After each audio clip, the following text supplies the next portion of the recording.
Welcome back, leaders. Today we're joined by a true visionary when it comes to operational excellence. Whether you're just starting out and wanting to lay the foundations for operational excellence at the very start of your entrepreneurial journey, or you've been in the game for a while and you're starting to outgrow your systems, maybe some of your systems are even starting to break, you're feeling those growing pains. Well, there's all sorts of tips and strategies inside this episode that are going to help you build operational excellence across any scale of your organization. Our guest today, Garrett Delph, brings over 25 years of experience turning operational chaos into streamlined, people-first operational systems. And I love this because Garrett understands that there is a human operating system or a cultural operating system that makes these other operating systems even possible to be running in a streamlined, purpose-driven way. As you'll learn, Garrett has a very holistic approach to operational excellence that includes people, process, and performance. He walks us through the importance of having a solid foundation to avoid operational failures. And we get into some basics here because it turns out the basics are really important. Things like job descriptions, targeted recruitment, the use of well-crafted OKRs, or other systems that we might use for managing our performance. In the episode, Garrett also helps connect the dots between healthy operating systems and a healthy organizational culture. It turns out when we design our operating systems really well and really intentionally from the start, we see an increase in employee happiness and a reduction in stress among teams. In Garrett's approach, he also emphasizes the importance of building clarity and coherence within all systems. In his experience successfully building and scaling 3 international companies, Garrett has developed a real skill set when it comes to unlocking clarity across the people on a team, leveraging technology and frameworks, and developing repeatable processes that work even in high-stakes situations. All of these facets have a way of working together to help a company achieve more sustainable growth. So whether you're looking to improve your hiring process, enhance your team's performance, or create a thriving organizational culture, this episode has something for you. This conversation with Garrett is awesome, filled with examples, metaphors, useful tips that you can apply immediately. And even as a former COO who has a wealth of experience in entrepreneurial settings and serving as a fractional COO in high growth organizations that are mission driven, I still learned a lot in this episode. So without further ado, let's get into our conversation with Garrett Delph. Garrett, thank you so much for coming on the show today. I know that you are bringing so much experience from the field, so much wisdom around operational excellence, preventing burnout, unlocking the potential of teams.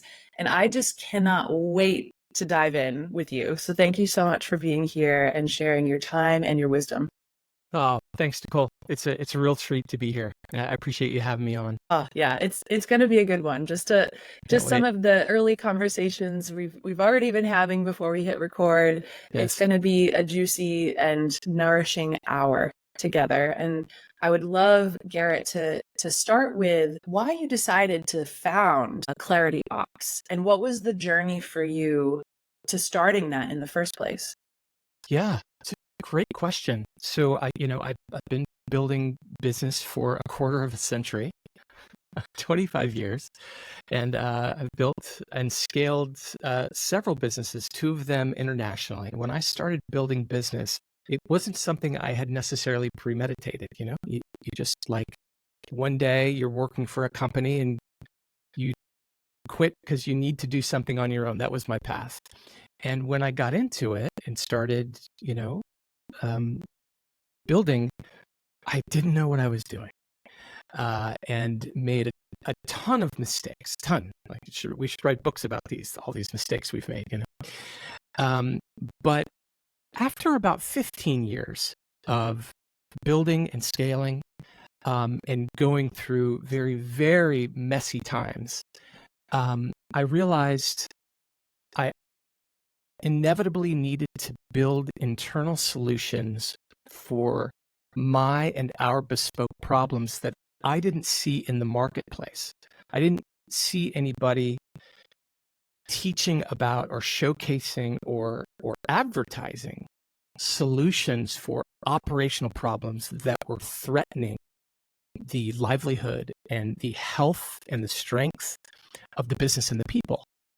And so, there's that famous story of Amazon where AWS, Amazon Web Services, was birthed out of Amazon building up their own IP and their own tools to solve their own problems because they didn't exist. And one day, Jassky says to Bezos, hey, I think the world could really benefit from these tools we've built to scale Amazon. We should make a business out of it. And long story short, to get to your point, I ended up building and architecting frameworks and tools so that my businesses could succeed that I couldn't find anywhere else.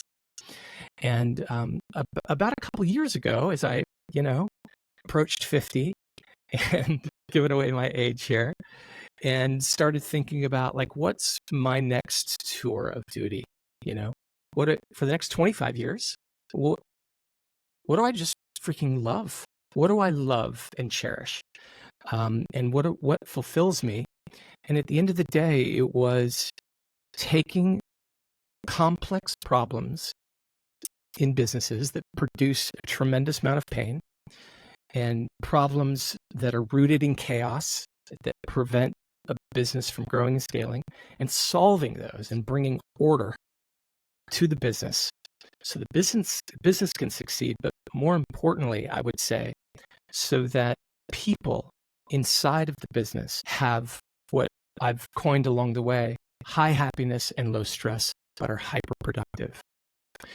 Because there's nothing worse than spending most of your life, which is what we do in work, 8, 10, 12, 15 hours a day, being unhappy, but you have to work.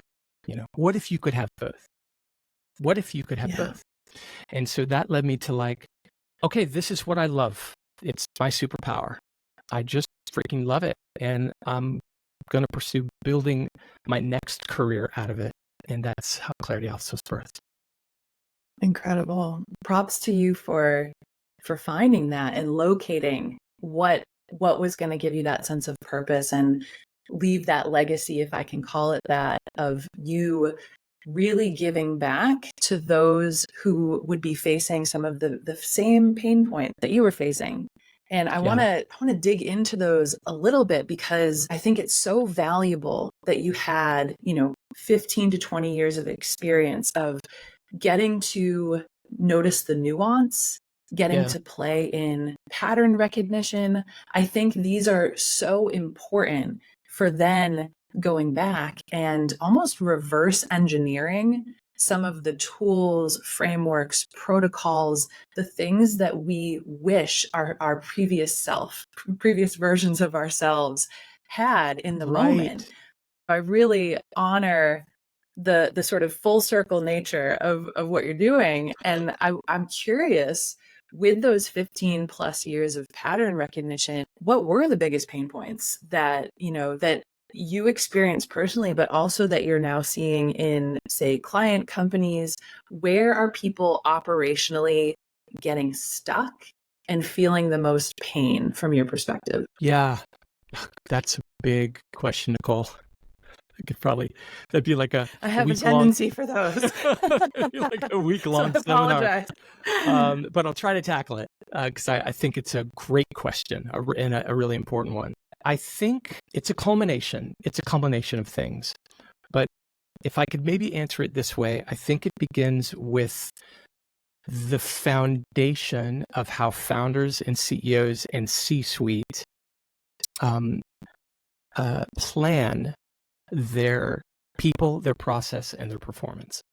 And I would say, I liken it to building a skyscraper. And, when you build a skyscraper, it's all about the foundation. A mentor of mine said to me one time, you can only build as high as you dig deep. And he walked me over to an empty lot with a 13-story hole. They dug 13 stories down, and it was filled with rebar and structure and everything that was going to allow this building to build up 100 stories. And he said, without that hole and all of that foundation, they'll never be able to build up. And so then I think the next, going back to this question is like, where are people failing? They're failing, in my opinion, in getting the foundation right, because you got to get that right. So then when you build, part of that planning and that foundation is planning for the people that are going to be in the high rise, so that they can fulfill the reason that the skyscraper was built. And I think why many businesses fall apart operationally is because they fail to build the foundation for what I call organizational governance and administrative governance.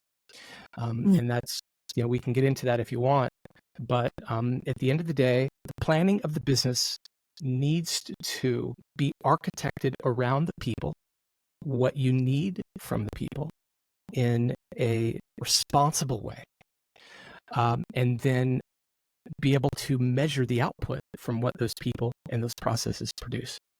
So values that value the things you believe in.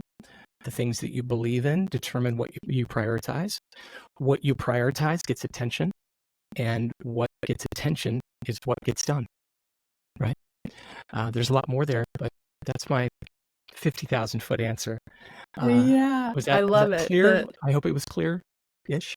Yes, and speaking of clear, it makes me really understand why you've decided to name your company Clarity Ops, because to even know what your values are, what your purpose or your North Star is, Yes. that takes so much reflection, self-awareness, relationship building, and conversation. Yeah. And so, when a company is beginning to build this foundation, and I love the metaphor of the building, that's so helpful. And for the living leaders family out there, we might liken this to the whole as above, so below rule with trees, because often the root systems are a direct mirror image of what you see above. Totally. And so very much resonating, with this metaphor. And so I suppose as we're building the foundation, as we're building the roots, talk to me a little bit about what that actually looks like in practice. Sure. And what you end up walking a team through, or a leadership team through, when you're first starting to help a company do this. Yeah, that's great. So usually the first thing I ask going in, we have a discovery session. And the first thing I go to is, do you have a values playbook? Have you guys defined what you believe? Like, for example, do you believe that unity vertically and horizontally in your org is important? Do you believe in honesty? Do you think that lying is bad for your business? Do you believe in holding people accountable for what you hire them to do? Yeah, we do. Have you written it down? No. Okay. So if you don't document what you believe, how can you scale it? How can you train it? How can you teach it? How can you want it or expect it out there, right? Do you believe in quality, whatever it is you're producing? Either a better mousetrap or manufacturing cars, like whatever it is. Do you believe that the output should have a measure or degree of a specific quality? Do you value speed? Right. So anyways, you get into all of these things that you value. And if they do, we usually do a cross check. If they don't, we start there. What do you believe? What do you value? Then from there, we get into organizational governance or frameworking. Looking at things like succession planning, right? We talked about earlier how important it is that the business plan for the people. And so people want to grow. They want to start at a certain level, but most people want to advance. So have you built into your business the ability to promote and raise up and help people succeed in bigger and better ways as your business does the same? And so with career pathing, do you have succession planning as well, where you protect the business in the event that people leave? Do you have a plan for, if a top leader leaves, that you're not going to fall apart as they walk away? So these are knowledge transfer systems is another framework. Do you have knowledge transfer systems in place so that intellectual property that you paid your people to develop doesn't leave when they leave, because it always was in their heart and their mind, but never in a way that is documented and can be transferable, right? What else? Oh, obviously, org chart framework. Do you have that? Right. Right. Right. Decision It's rights. amazing how many people don't. It is amazing, actually. And Yeah. I think if we could go survey 100 businesses right now and walk down the street, you and I, Nicole, chances are 80% of them will not have these things. Yeah. Right. Do you have centers of excellence in place? Right. So these are, we have 22 frameworks. And again, these are all the foundational pieces. They're sort of like what the skeleton is to the body, a framework is to a business. It just keeps all of the other moving parts in the body standing straight up, held together. Values, frameworks. And then once you have these things and they fit nicely together like Legos, then we'll get into administrative governance. And, the administrative stuff is the process stuff, the policy stuff. It's how you do things, whether that's cultural or that is operational. Both apply. Administrative governance also are things like, how do you deal with change management? If we know anything about business, it's in a constant state of change. And so to have processes around how you manage change is really, really important. By the way, I want to side note here. I think all of these things that I'm sharing are probably not as impactful and maybe not even needed if you're not a business that wants to win and succeed and grow, right? Because you wouldn't care about these things, and so you wouldn't even prioritize them. But these things are for businesses, business leaders, founders, CEOs, C-suite, who are like, we're here to win. We want to win. We want to succeed. We want to do great things. And to the degree that you get these things right, I really believe are the degree to which you so helpful. And the fact that you have 22 frameworks, I think, is amazing. And as you were sharing the metaphor, apparently my brain is really, really into the metaphors today, but it's so helpful with the skeleton, because even if you think about that, I think about natural turnover over time, or churn of talent, of customers, like all of that evolution happening around a foundation. And so, even thinking about how the body changes over time or ages over time, you still have this foundational structure of the skeletal structure. And so I'm really hearing you in, get that really dialed, get everyone on the same page. And I think the clarity and coherence that comes from that, I'm obsessed with the word coherence lately, because I see so many management teams or leadership teams that might think they're on the same page. But when you really dig into it, is there true coherence and shared understanding, shared protocol in the event of certain risks, in the event of certain events, right? Like that milestones that are so innate to a business, like hiring, firing, onboarding customers, etc. And if you don't have that, then how can the individuals grow? How can they feel psychologically safe to build their skill set and to be autonomous even in their decision making? So I feel like what you're laying down here, in a context like that, where those things are clear, you have the guiding values and principles, you have the governance, people are clear on how decisions are made. If the values include things like honesty or transparency, they likely also have access to the information they need to be able to operate, feel stable, feel safe. And so I think what you're doing in that situation is you're cultivating not just individual workers, but you're cultivating leaders or self-leaders that can now be empowered to be really working in this system. And I'm like translating some of what you're saying into what I've seen in the field as well. And I often think of, okay, you've got your operational systems, or your operating system for the actual protocol and processes. But then you have this human operating system That's right. that is so vast That's and right, sometimes Nicole. abstract, but yeah. You know, um, gosh, I want to comment on your really great insight on empowerment. You shared it a couple of minutes ago, and I also want to comment on the cultural operating system. So, number one, on empowerment, I've seen this. It's true. I'll go to the end of my days knowing for a fact this works. When you have infrastructure and you have principles and guidelines that are followable, objectively followable across the org, vertically, horizontally, management can start doing leadership, can start doing the job they were hired to do, rather than constantly putting out chaos fires. And this is So true. all about this theology of governance and order.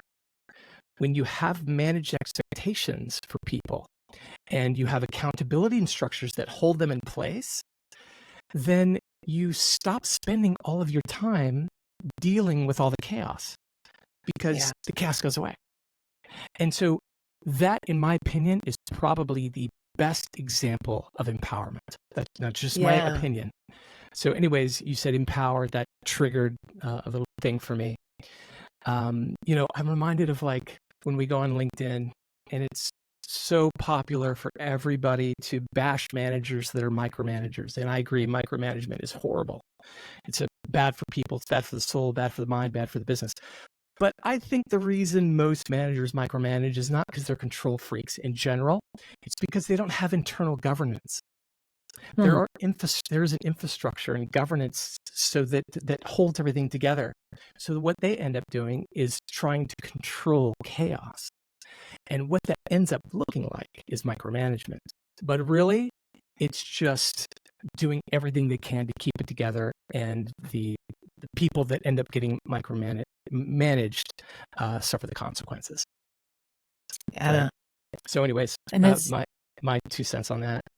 And yeah. then I love your thought on culture as an operating system, because mostly we only think about operating systems for the the assembly or the manufacturing or the production of widgets, or whether it's digital or physical, right? That's mostly what we think about operations. But culture is operational.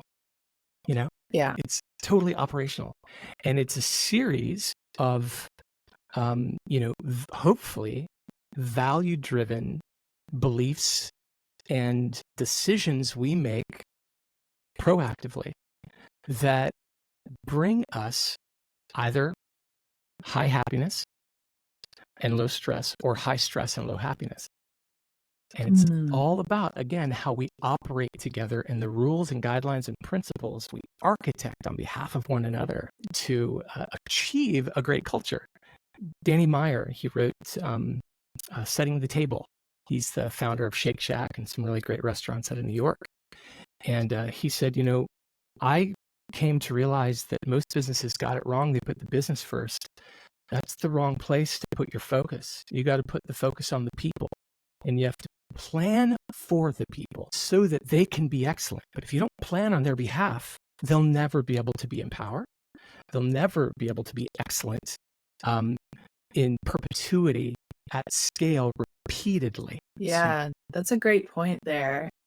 Yeah, and it's what strikes me in what you're saying is it also seems like if you can really nail the cultural operations, there's an incredible amount of efficiency that I think gets unlocked, because now the individuals aren't running around putting out fires, like you said. They're not using their cognitive processing capacity or their emotional processing capacity to navigate uncertainty, assumptions, lack of clarity.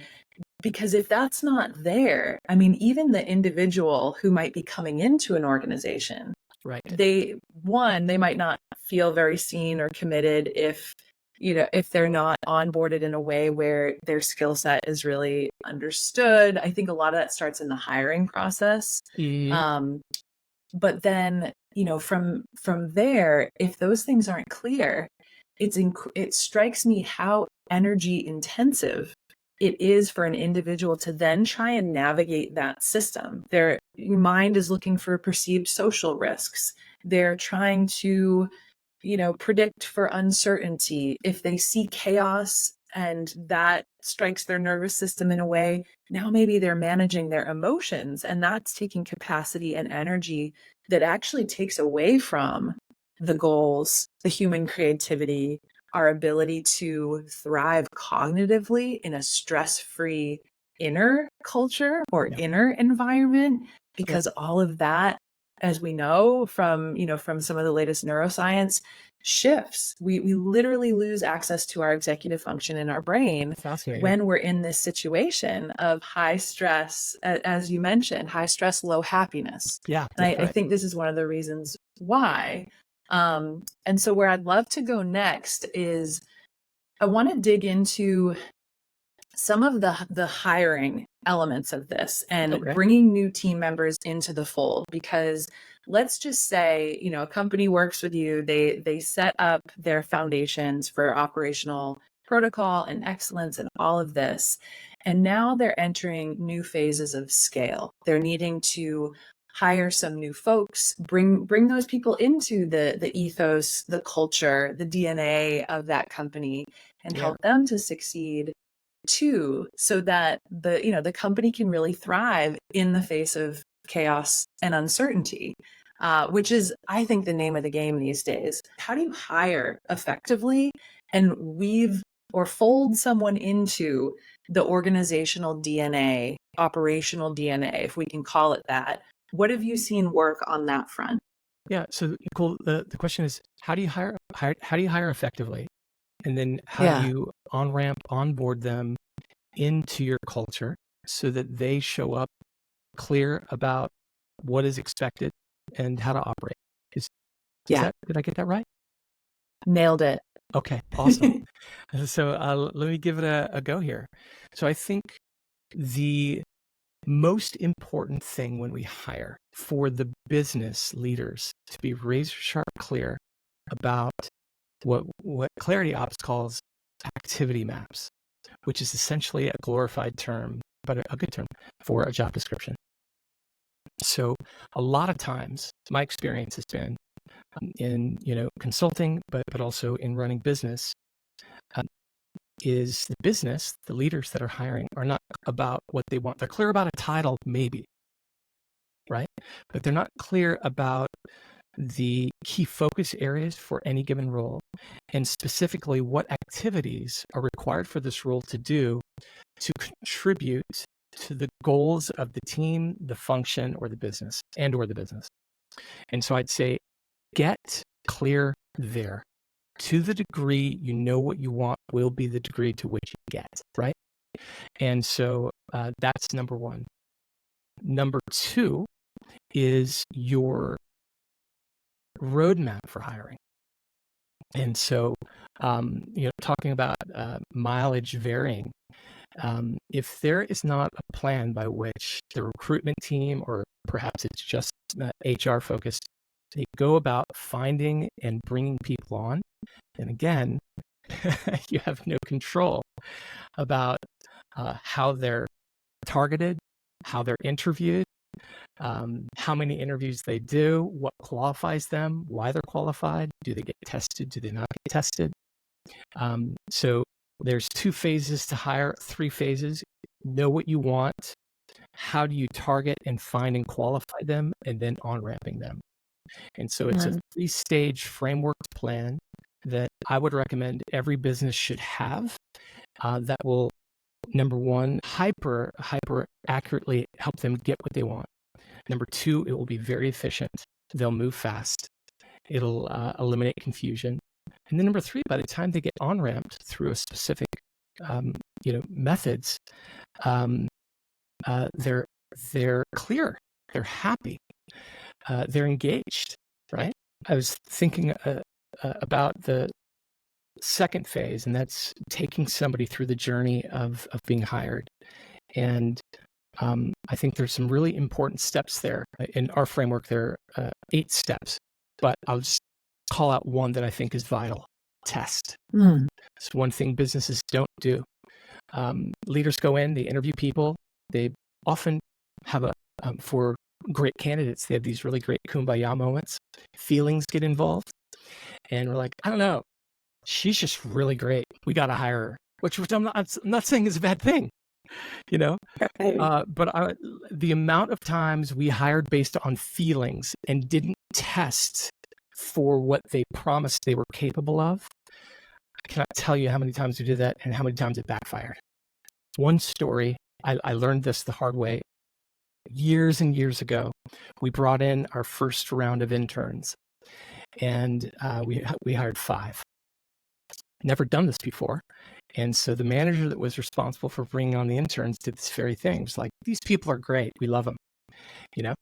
And lo and behold, once they came on board and we gave them activities to execute, they weren't capable. They weren't capable, right? So what do you do as a business? You either now have to stop and train, which was never part of the plan, or you have to let them go and start over.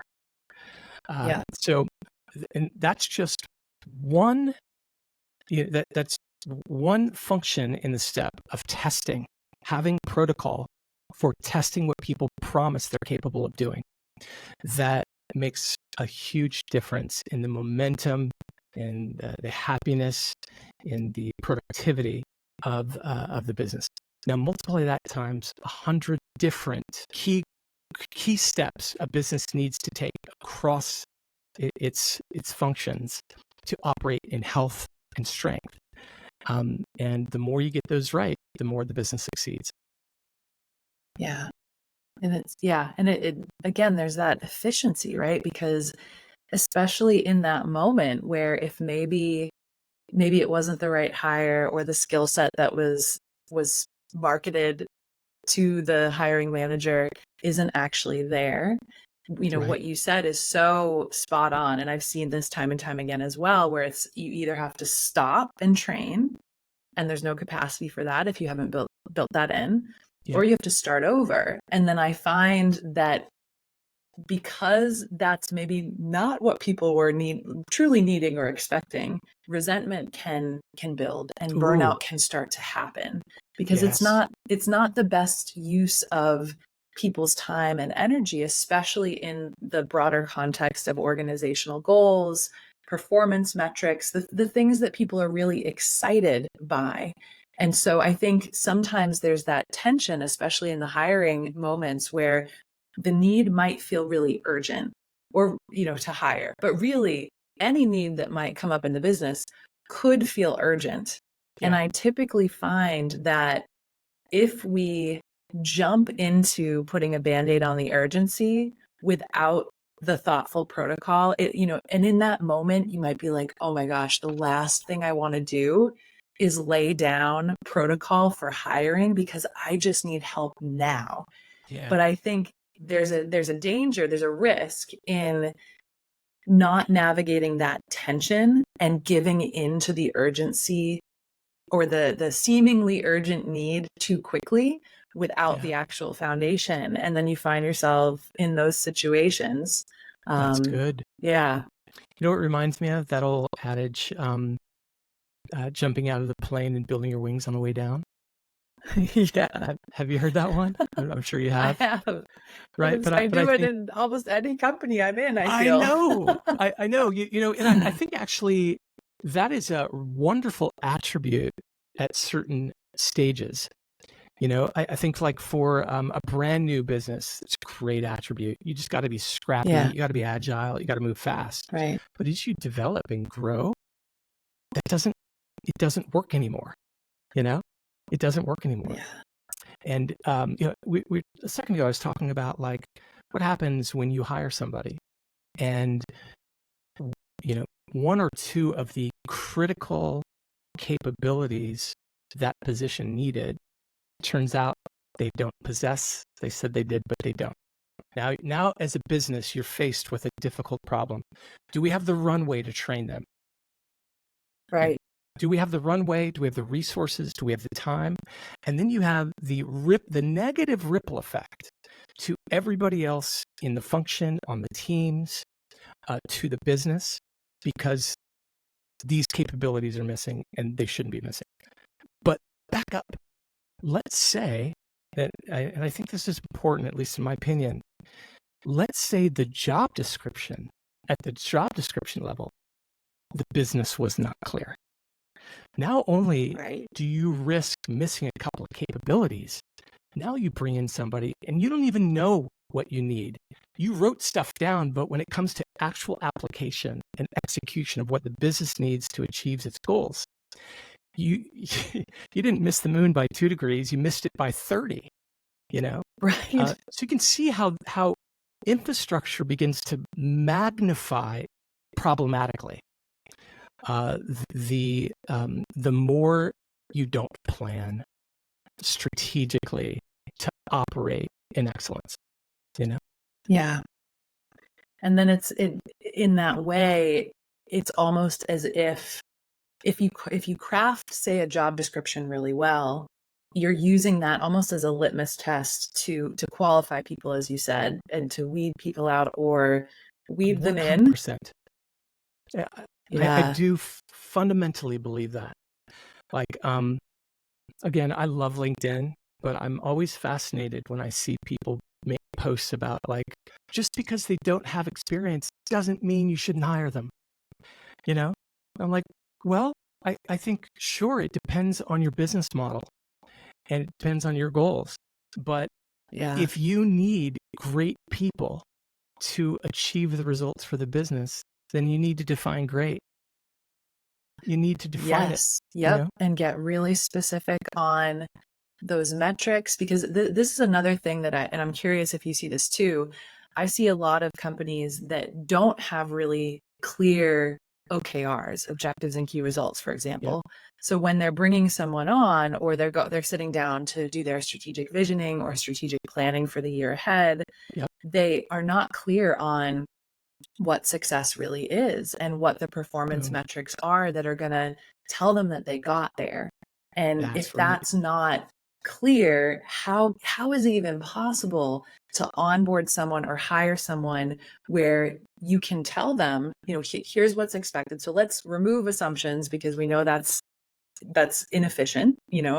Let's get really clear on performance metrics and what's expected of you.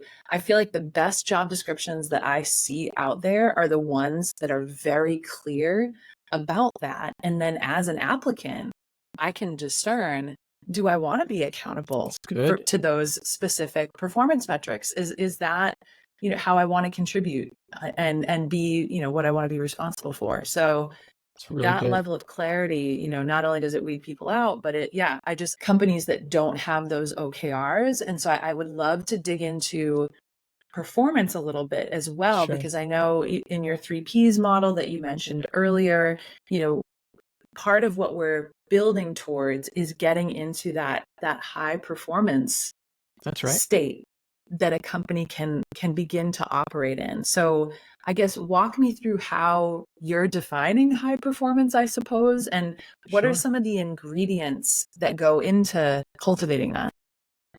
Yeah. So, I have to go back to the foundation. What's that old saying by the famous Navy SEAL? I forget his name. He said, listen, as Navy SEALs, slow is smooth and smooth is fast. And the idea there is operational. And so I would contend you have to go back to the foundation about what does the business want in the macro and the micro from its people. And now we get into job description. And how do job descriptions, I love the analogy of the tree, actually. The roots underneath the ground, in my opinion, are all of the job descriptions growing up, integrated together into the tree stump, which then ultimately by design produces fruit. Love that. Yes. What business doesn't want to produce fruit? So, the I like to say that the job description is the DNA of the business. And so business should architect all of these job descriptions in a way that are designed for macro gross output collective, right? And so get the job description right. And then, to your point, love OKRs. We've come up with our own little acronym because I like the term of achieving or scoring goals. So our performance framework is called scoring, SKOR, successful key objective results. And you score goals. Very cool. Right. And so it helps with the brain to score a goal. Get through. Yeah. And so in another one of our frameworks is called activity maps. I'm a big fan of mapping. And what you have are these upon interview and reinforced at hire and into acceleration, you have key focus areas that a person is hired to do. These are your sort of focus blocks. And let's call them, 3 to 5 of them. And every one of those focus areas comes with activities associated with achieving that focus.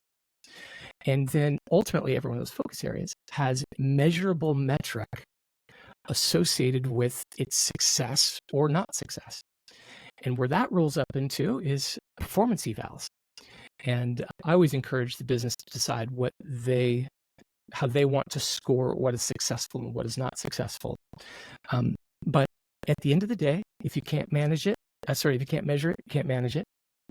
And so all of these activities should be measurable. And now we get into architecting the underbelly of those activities, which is process. So nothing's left to chance. Every activity is tied to a process and instructions on how to do it, which includes benchmarking. Right. And benchmarking should be done on behalf of the employee before they come in.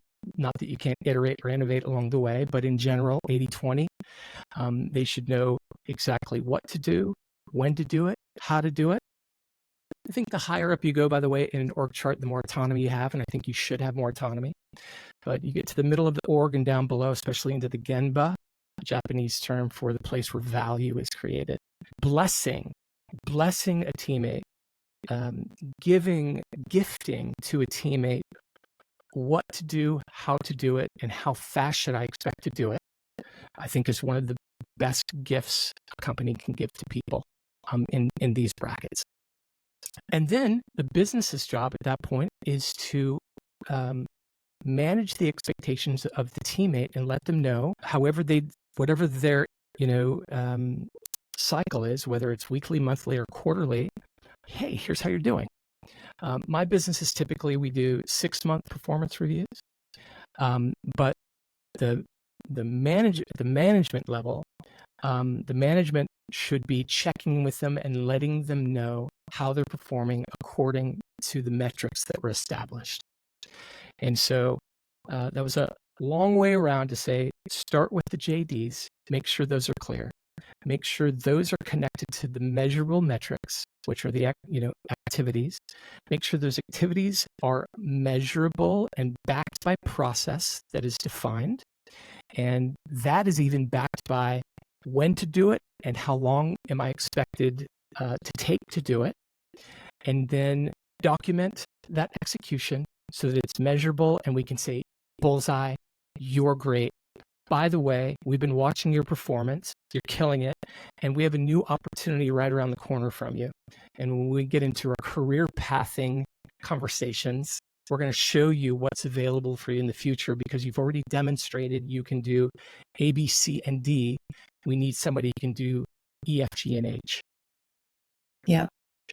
So that is, at 50,000 feet, that's my approach. Yeah. Brilliant. And I love how you framed this as generous in a way. Like this is one of the greatest gifts you can give to someone on your team is to set them up for success with clarity and with a path that they can choose to walk and they know how to do that successfully. You're not leaving anything up to chance. I absolutely love that because my brain hears that as, ooh, we're reducing risk at every turn. We're reducing uncertainty. And, That's right. before we hit record, we were talking a little bit about the the nature of the context that many businesses find themselves in today's global arena, in today's landscape.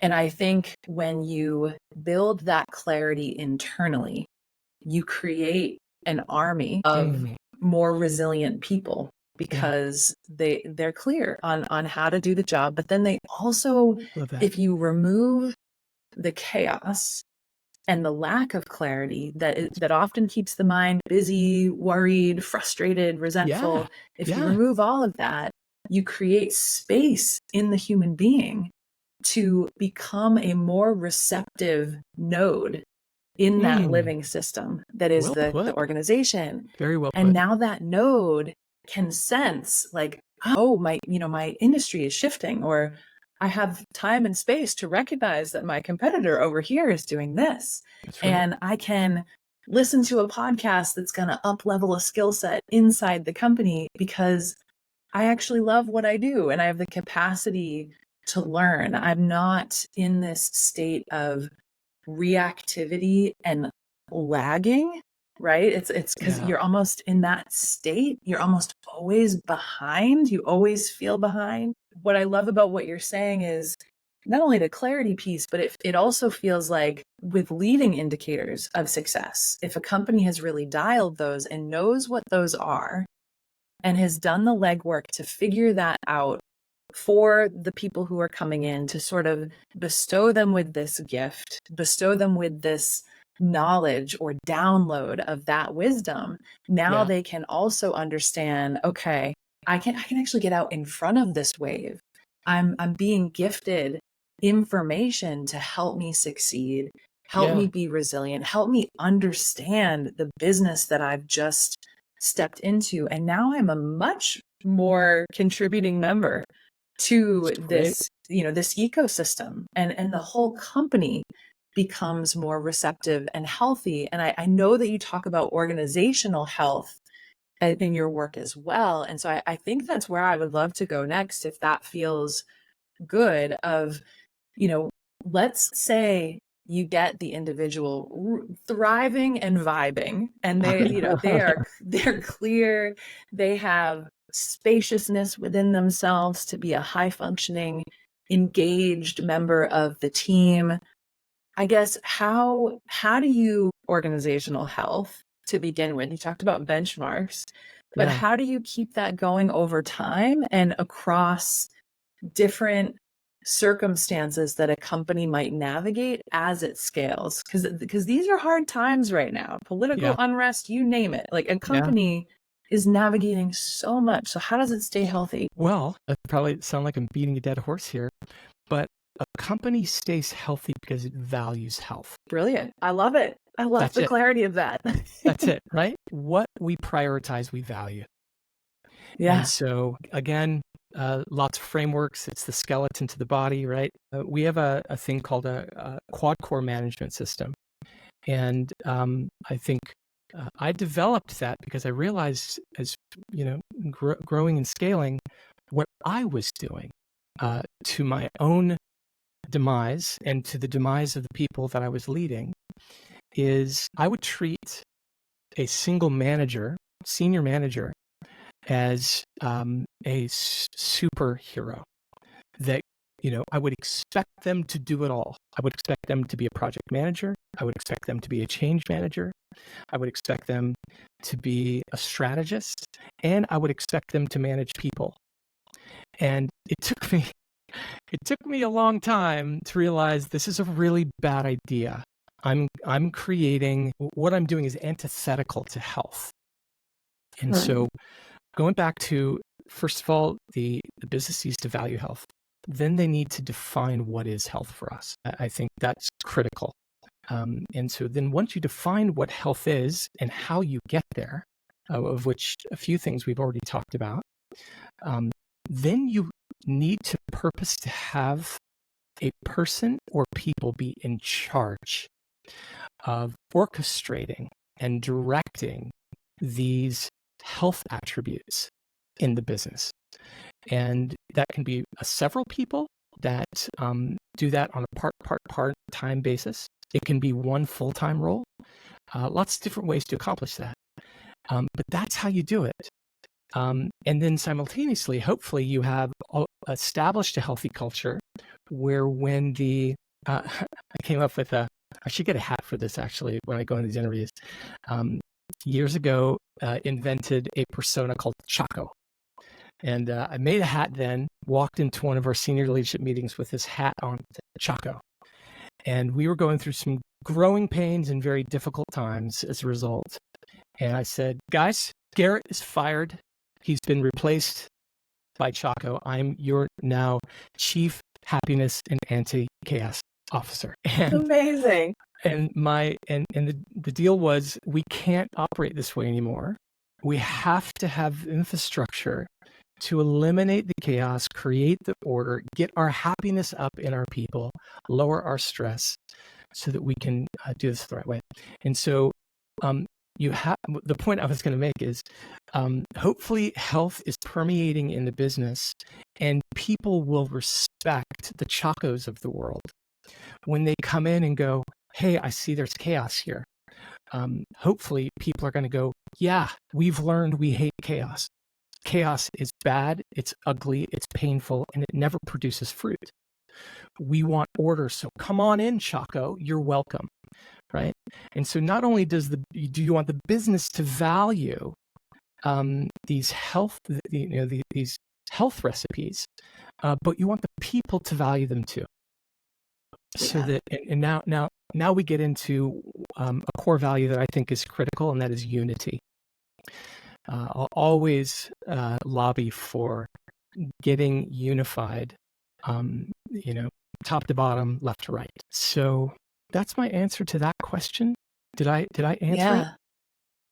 You did. You definitely did. And the whole like reducing chaos it makes so much sense to me, because as you said that, I was like, wow. I mean, if you think of chaos as dis-ease, the lack of ease, the lack of flow I have not heard in a that. system. Yes. I've never thought it until I just was listening to what you just said. I was like, wow, Dis-ease. isn't that in a large part what chaos is, or what it breeds? And so if you were to think of an organization, the living being, let's say, that goes to a doctor's office and gets diagnosed for all of the symptoms, all of the metrics even that could give you that overview of, and I'm borrowing this, that analogy from our lead faculty, Jack Spenkler, who made the pitch that we can look at the earth as a patient to understand what its symptoms are right now at this time on the planet, and really see how sick it is, right? If the earth went through the process of a rigorous medical exam, and we saw all of those metrics, all of those bio indicators, I mean, we would just be like, oh my gosh, like this person needs help. This person is probably, very, very sick and needs a lot of intervention. And I think of that analogy for organizations sometimes too, when it comes to organizational health, because I often see symptoms like gossip picking up, absenteeism, turnover. I mean, those are some of the more obvious ones.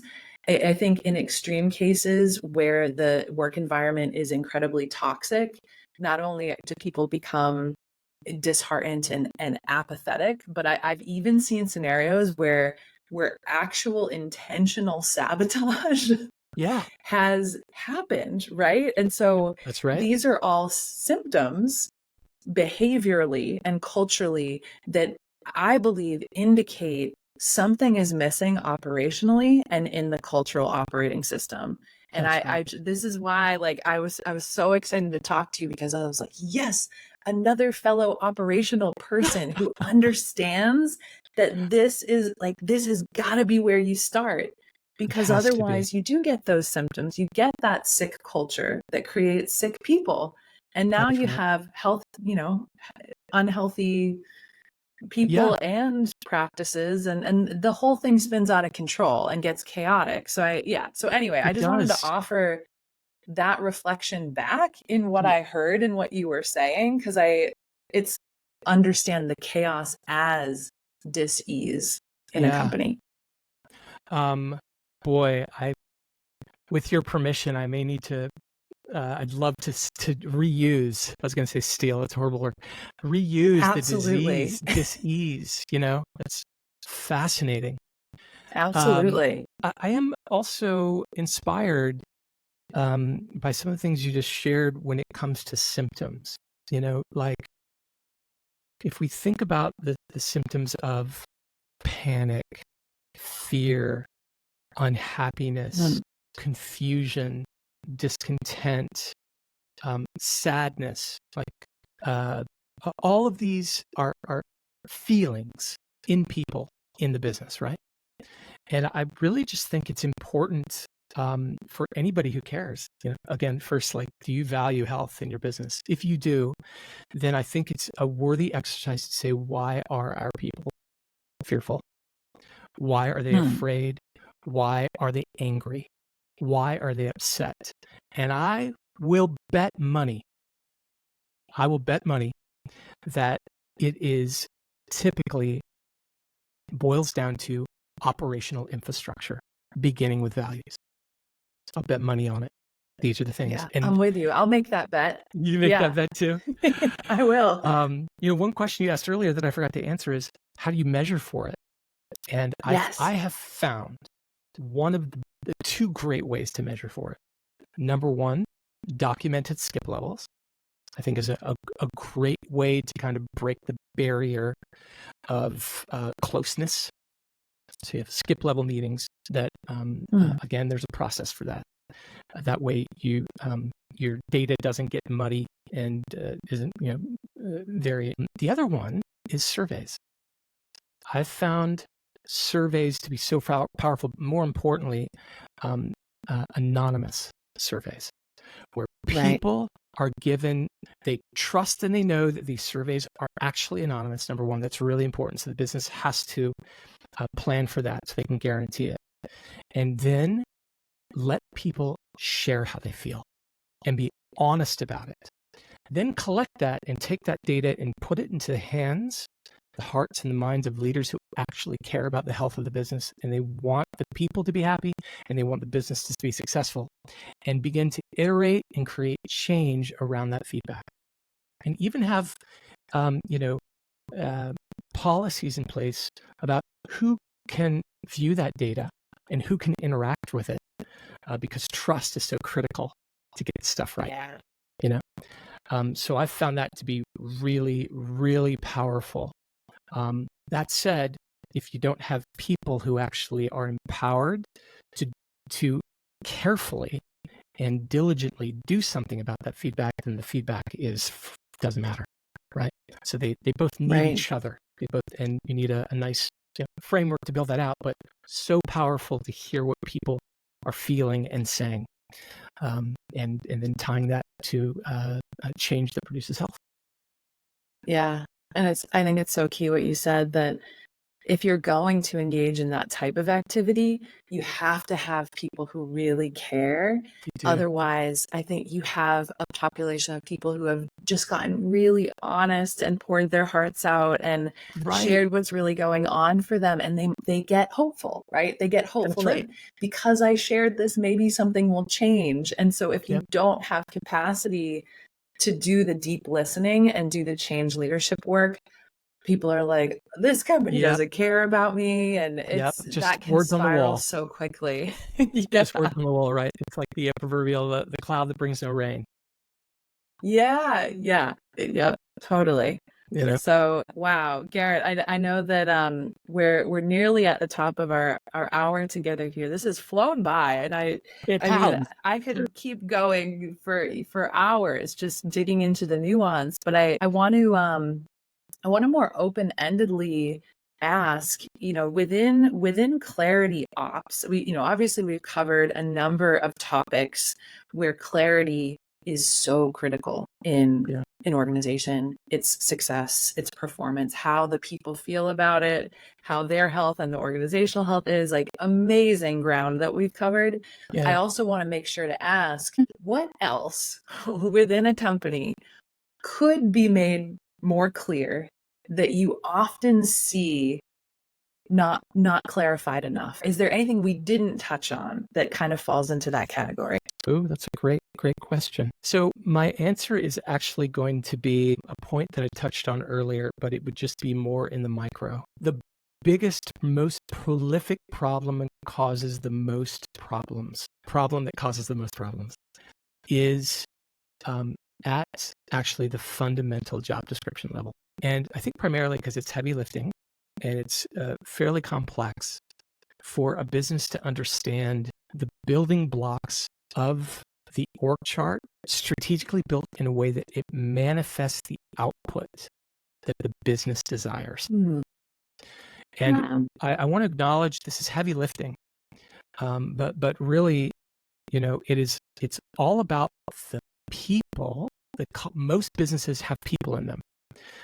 Still with technology where it is, we're still driven by people that operate the SaaS. They operate the software tools, but it's people. And I think that what you so in our activity maps framework, part of that framework is a thing called KFA's, Key Focus Area Map. And what it does, I developed this because I was seeing in my organizations and now with ClarityOps others, where as we go in and begin to evaluate what people are doing, there was just always is a tremendous amount of like, we don't really know. So how do you know where you're going if you don't know what your people are doing? Those are inextricably tied.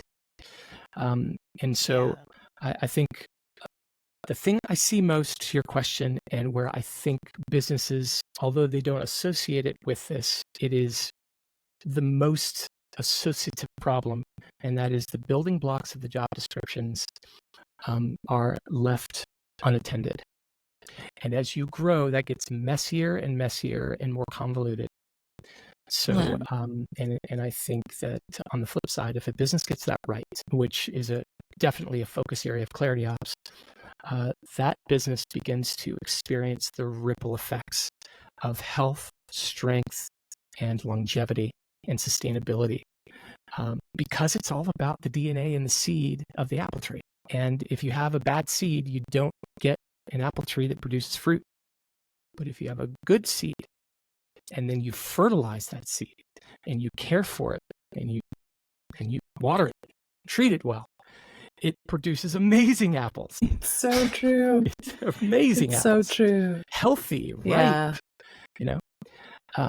So that's maybe a long answer to a short question. I think probably the biggest, most fundamental problem is at the root in the job description area, and then from there, build accordingly. Yeah, I want to reflect back something in what you said that feels quite profound to me. I'm reminded of this phrase: "How you do anything is how you do everything." Ooh, I've heard that. Right? And so with the ripple effect that you're talking about, with the job description as one of the most basic structures, one of the most basic building blocks of the DNA of your organization, if you half-ass that or aren't clear or leave it up to chance, what else are you doing that with in your organization? It's like, so I'm really struck by this. How you do anything is how you do everything. So let's start at those foundational building blocks and watch the whole organization thrive. So I'm seeing the fractal pattern in what you're saying. Think about all of the equity in a single job description if we get it right. You have skills, capabilities, certs, licenses. You have areas of focus. You have activities like what are you actually supposed to do? You have salary. You have who you report to. You have who reports to you. You have hours of work. Like we could go. I think we've mapped 29 different criteria that can be embedded into a job description. And this is all of the meta, right? That if a business paid attention to, they can scale in strength if they get this stuff right. And again, going back to what that does for the people. If the business is clear about what they want for and from the people, then the people are clear about what to do. This is lovely. Yeah, it is. And they can self-select in or out, right? It's, That's right. If that's clear, you're not going to get the wrong fit. You're going to get someone who's a full yes if they have all of the information they need to make an informed decision. Yeah, I've learned so much in this conversation about the nuance of that. And I definitely will be prioritizing my job descriptions in a much bigger way after this conversation. So, Garrett, thank you so much for traversing this myriad of topics on operations. And if listeners do want to get in touch or work with you, learn more about your frameworks and protocol, where can they find you on the internet? Yeah, thank you, Nicole. Well, they can go to our site, clarityops.co. Lots of content there. We have a contact page. So, of course, you want to reach out. I'm on LinkedIn as well. It's Garrett Delph. You can contact me there, DM me there. Those are probably the best two places for sure. So, and thank you, Nicole. I really appreciate your time and your expertise, your energy. It's been a really great meeting you and being on the show with you. Likewise. Thank you so much, Garrett. And listeners, we'll drop those links in the show notes so that you can connect with Garrett outside of the show. And we will see you next time. Thanks for tuning in.